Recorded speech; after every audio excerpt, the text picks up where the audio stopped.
Bagaimana kalau ternyata aki mobilmu diam-diam merusak performa kendaraanmu tanpa kamu sadari? Bukan cuma soal menghidupkan mesin, ada rahasia tersembunyi yang bisa mempengaruhi setiap perjalananmu di jalanan kota Jakarta.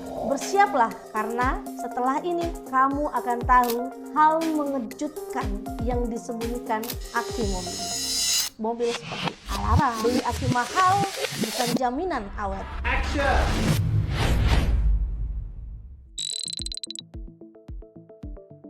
Banyak orang mengira hanya cuaca dingin yang bikin aki cepat soak. Padahal panas ekstrim di Jakarta juga bisa memangkas umur aki lebih cepat. Perjalanan pendek misalnya, cuma ke minimarket atau antar anak sekolah, bisa pelan-pelan merusak aki. Kenapa? Karena aki tidak sempat terisi penuh. Dan yang lebih mengejutkan, teknologi modern seperti alarm, kamera mundur, hingga sistem audio bisa menyedot listrik diam-diam.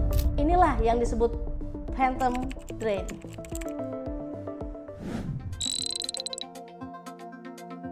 Sebelum aki benar-benar mati total, ada tanda-tanda kecil yang sering diabaikan. Lampu depan meredup, power window terasa lambat, atau gangguan listrik kecil lainnya yang bisa jadi sinyal bahaya. Bahkan fitur start-stop system yang ada di beberapa mobil baru justru bikin aki bekerja lebih keras.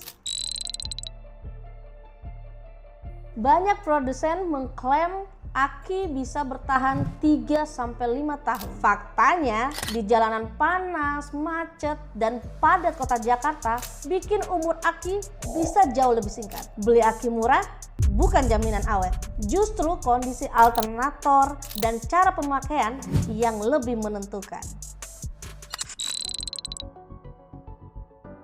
Jangan terkecoh dengan istilah maintenance free pada aki baterai.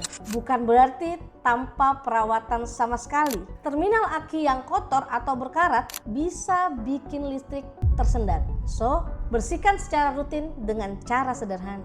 Dan ingat, overcharging bisa sama berbahayanya dengan undercharging. Jadi, pastikan sistem kelistrikan mobil bekerja dengan normal.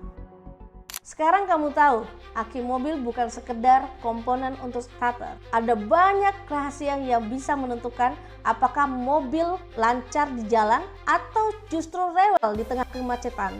Jangan tunggu aki soak di saat yang krusial. Cek sekarang juga dan rawat dengan benar. Klik like, comment, subscribe untuk tips otomotif lainnya.